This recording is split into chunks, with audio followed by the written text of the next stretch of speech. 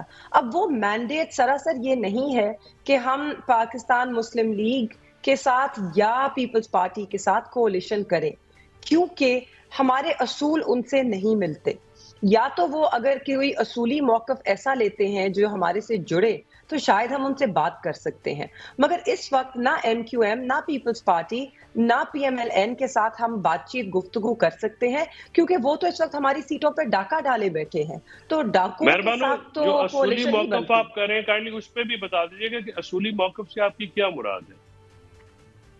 جی اس وقت تو پاکستان کی سیاست میں ہمارا اصولی موقف تو یہ ہے کہ عوام کے مینڈیٹ کو آپ تسلیم کریں، نہ کہ آپ ان جماعتوں کو آگے لائیں یا ان کے ساتھ کولیشن میں بیٹھیں جو آپ کے سیٹوں پر یا لوگوں کے ووٹ کے اوپر ڈاکہ ڈال کے بیٹھے ہیں.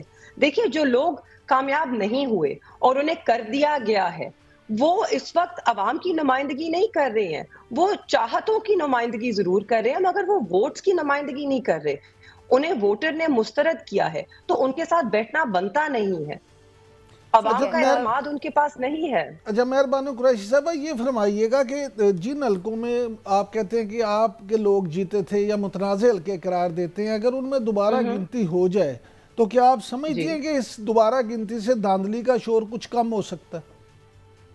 جی بالکل، اور ہماری اب تو پہلے ہم کہہ رہے تھے دوبارہ گنتی، مگر اب کیونکہ انہوں نے فارم 49 جاری کر دیے، ہمارا ماننا ہے کہ آپ کے سامنے فارم 45 موجود ہیں. دیکھیے، وہ ایک حتمی رزلٹ ہوتا ہے پولنگ سٹیشن کا اور وہ سب سے اوتھینٹک ہوتا ہے. اس پہ نہ صرف پریزائڈنگ آفیسر کا دستخط ہوتا ہے، اس کے اوپر ہر نمائندے کے پولنگ ایجنٹ کا دستخط ہوتا ہے، کیونکہ وہ وہاں پہ کاؤنٹنگ ہوتی ہے سب کے سامنے اور اس کے بعد وہ رزلٹ جاری کیا جاتا ہے. اس کے کاؤنٹر فوائل جو ہیں وہ ہر جماعت کے نمائندے کے پاس موجود ہیں. تو وہ ایک بالکل اوتھینٹک، ویریفائبل، کریڈیبل ڈاکیومنٹ ہے. ہم یہ کہہ رہے ہیں کہ فارم 45 کی بنا پر آپ رزلٹ ایشو کیجئے. آپ نے جو فارم 47 جاری کیے، firstly they were in violation of the law، کیونکہ وہاں پر فارم 45 کی کنسالیڈیشن کے وقت ہمارے نمائندے وہاں پہ نہ موجود تھے، نہ کینڈیڈیٹس وہاں پر موجود تھے، اور اس کی میں خود گواہ ہوں. جب میں گئی کیمپ آفس تو مجھے وہاں تک رسائی نہیں ملی. انہوں نے جب میرے سے پوچھا آپ کس جماعت کی کینڈیڈیٹ ہیں اور میں نے بتایا پاکستان تحریک انصاف، انہوں نے کہا نہیں جی ہمیں آرڈر نہیں ہے کہ آپ اندر جا سکیں. تو میں تو کیمپ آفس تک بھی نہیں جا سکی, اندر RO کا آفس تو دور کی بات. تو یہ ساری بے ضابطگیاں ہیں. ان کے ہوتے ہوئے فارم 47 کی کوئی قانونی وقت نہیں ہے. ہمارا یہ ماننا ہے اگر وقت ہے تو فارم 45 کی ہے, اور اس کی بنا پر, اور یہ بہت آسان کام ہے, یہ لمبا کام بھی نہیں ہے, آپ نے صرف ٹیبولیٹ کرنا ہے فارم 45 کی اعداد و شمار کو, اور آپ کو رزلٹ سامنے آ جائے گا. کتنے مسترد ہوئے ووٹ, کس کو کتنے ملے,